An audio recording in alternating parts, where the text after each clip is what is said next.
I'm Trish Feiring. My husband and I ranch north of Beach, North Dakota. We have a seed stock operation, and we also direct market beef from our ranch there. We decided to start direct marketing beef. It kind of started with a holistic approach through going through a holistic management class. And so we actually kind of had a wreck one year with some heifers and ended up with more opens than what we had anticipated or wanted. And so at the end of the summer, after we'd ultrasounded, we're like, we've got to be able to find a way to improve the value of these animals that are leaving our operation. You know, the opens, the cull cows, instead of taking them to town and taking the price that you get for them at the sales barn, we wanted to add value to them. And so we sat down and kind of talked about, what our options would be. So direct marketing was one thing that I guess came about because of the wreck that we had basically. And in doing that, what we did the first year, this was back in 2015 that we started. At that time, we were just selling quarters, halves, and wholes of the live animal the first year that we did it, and we did it with 5 head. So we started very small. Sold to people that had kind of been inquiring about beef at different points in time, and gradually over the years have, I guess each year kind of just doubled our business. We got our retail meat license and started processing the animals at either a state or federal facility, and then we were able to sell by the package. So to begin with, a majority of our business was driven by ground beef. Every household uses ground beef. Every housewife, that's kind of their go-to product to grab. And so I would say that second year that we were direct marketing, probably 90% of our sales were ground beef, 10% were probably the quarters, halves, and wholes. We're trying to, develop that relationship with our customers to buy those cattle back and incorporate them into the grass-fed beef business. So now, after, I guess it's been 7 years that we've been doing this, now our business is, I would say, probably 50% of it is quarters, halves, and wholes. The other 40% is probably ground beef and about 10% retail cuts.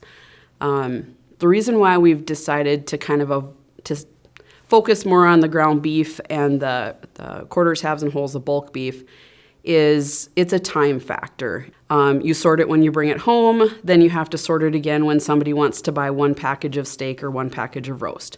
And so direct marketing the beef brings in a monthly revenue that we didn't have before. It has added value to those animals that, once again, we were taking into the sales barn and just taking what you could get for them. And so up until last year during the drought, when we did haul a few animals to town because of drought, but up until that point in the last 5 years, we hadn't taken anything to the sales barn. We were marketing absolutely everything through our grass-fed beef business. So the profitability has been, amazing compared to what we were at before. And when you sit, it's like you analyze your enterprises, and we try to stack enterprises on our operation. So it's like we have the seed stock operation and we have the grass-fed beef business, and our kids have some layers, and we sell eggs and do a few broilers and things like that. So, in evaluating each one of those enterprises, the grass-fed beef business has been, a really good thing to get started in. During COVID, there was a huge influx of inquiries, from people wanting to buy local, wanting to buy from, their neighbors. We had that, but we also told ourselves that we were going to take care of the people because we'd already been doing it for 5 years. And we had just told ourselves that we're going to take care of the people that have taken care of us.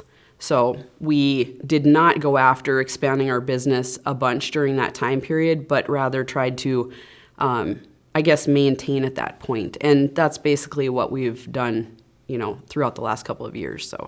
some of the challenges that we've faced is obviously processing spots. I'll give you a little bit of history. When we started, we were processing all of our beef in Miles City, Montana at a federal plant. We had things kind of going really well with them, had a good working relationship. We were trying some new products with them. And all of a sudden, we get a phone call, and they're selling the processing facility.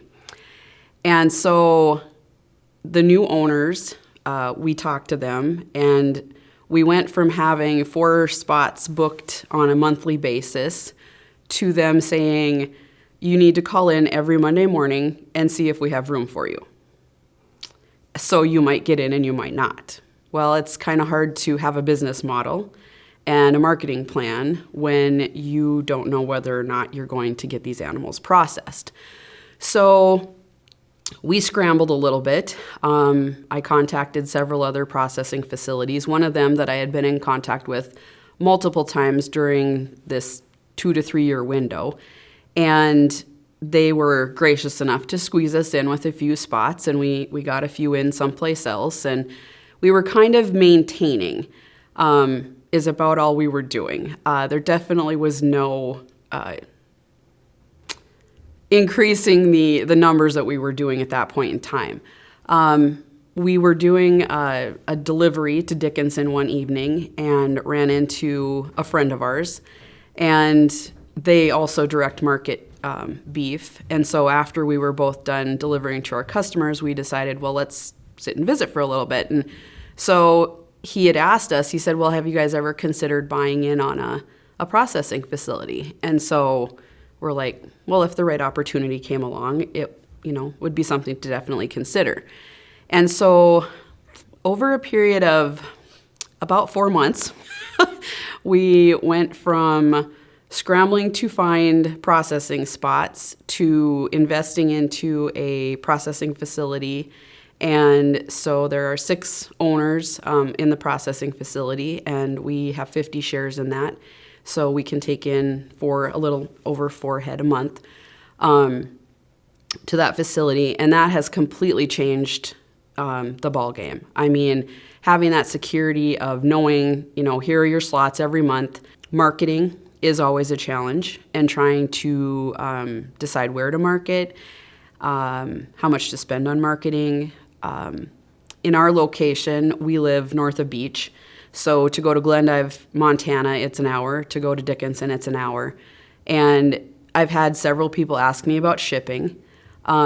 We have not gotten into that right now, maybe someday down the road. But part of us doing this, we wanted it to be flexible, and we wanted it to work with our schedules and not make extra trips to town just for the business.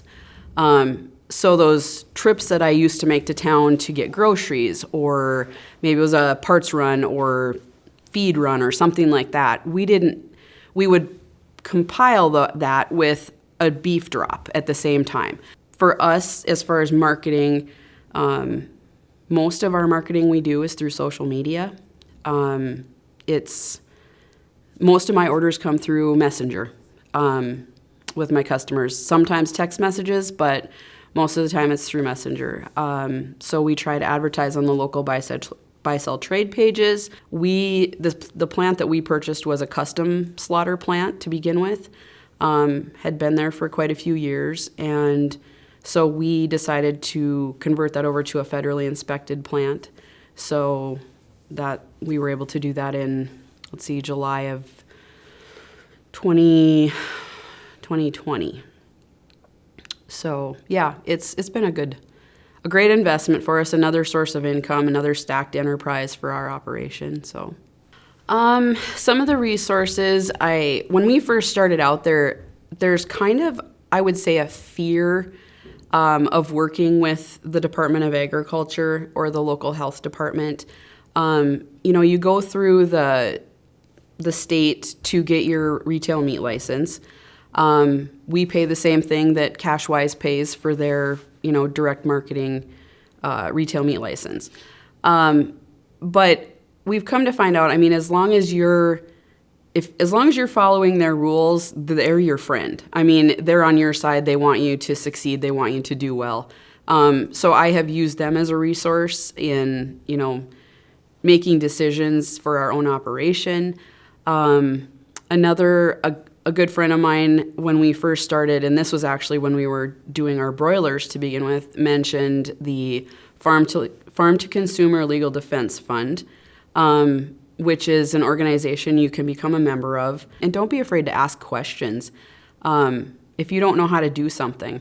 I was just the other day, I feel very comfortable with Facebook, and I use that as one of my main tools, obviously, but I am not comfortable with Instagram, and I did not feel comfortable with it. But we participate in the conservation ranching program through Audubon, and so they were out here about a month ago to our ranch, and we were sitting across the table, and she said, well, what are some of the challenges or the, and I said, well, honestly, I said, some of it is the social media. And I said, I feel like myself, I'm fairly computer literate, but as things change and progress and there gets to be more and more options out there for social media, I said, I do not feel comfortable with Instagram. And they link back and forth so well between that and Facebook. And she's like, oh, well, let's sit down. And she said, I'll do a Zoom call with you. And she's like, I'll help you with the Instagram, teach you all about that. And so I was able to do a Zoom call with her and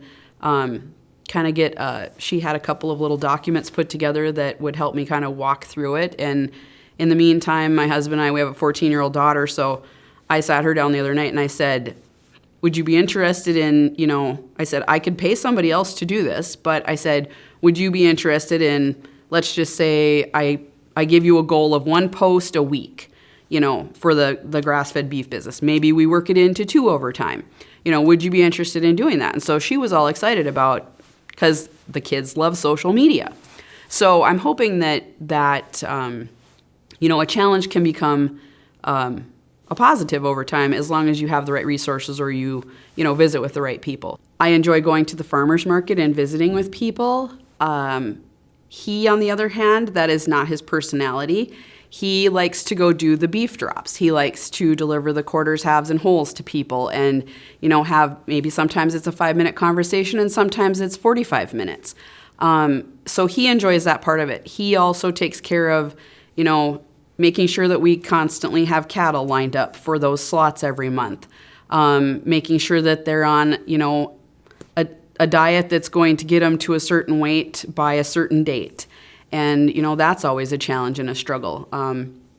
So the one thing that I would tell you to just consider is to think about your personality, to think about your spouse's personality or whoever's going to be involved in that operation, and make sure that it fits you and it fits your operation and what you want to do. We never wanted it to take away from our family dynamic. We wanted it to add to that. So, I have stopped along interstate and I have met people there to drop off meat. Even last night, I was in Dickinson last night and I had to call my husband because I said, this is going to be a first. And I said, I don't know if I want to make a habit of this, but I actually met a lady in a funeral home parking lot. And I'm like, you never know when you're going to meet or where you're going to meet or what you're going to be doing. And so, we've been able to just adapt and adjust. And sometimes, obviously, it doesn't work out, and that's okay. But you can't focus on that. You need to just focus on, moving forward, trying to make a backup plan, give your customer another option. And over the 7 years that we've been doing this, we've had 2 customers that have contacted us, and both times it was a ground beef situation. The ground beef hadn't been run through the grinder, and so there was a chunk of fat that hadn't been processed and ground down to what it should have been, or it was maybe the end of the grind that just got stuffed in the bag. And so in those situations, you need to have a plan. It's like, okay, what are we going to do if this does happen? What do we do if we have a customer that's not satisfied in some way, shape, or form? And so in both of those cases, we just told them, we'll take the beef back. we'll give you replacement beef for what you still have remaining. And both of those customers have come back and are still customers to this day. We also try to answer as many questions. I mean, I spend a lot of time answering questions from customers when they're buying quarters, halves, and wholes. I also try to encourage them before they buy a big bulk purchase, try a package of hamburger first. Make sure that you like the flavor of it, you like the taste of it, you like the fat content of it, before you spend hundreds of dollars and then you're dissatisfied. So if you're looking for more information on direct marketing, there's a couple of resources that I would mention. The North Dakota Grazing Lands Coalition has a mentor program. There are several of those mentors that direct market. They are all very willing to share information with you, myself and my husband included. The other resource that I've found is through the North Dakota Department of Ag. Make sure that you go on there and that you get yourself on their farm to table map that they have. Utilize that for additional advertising.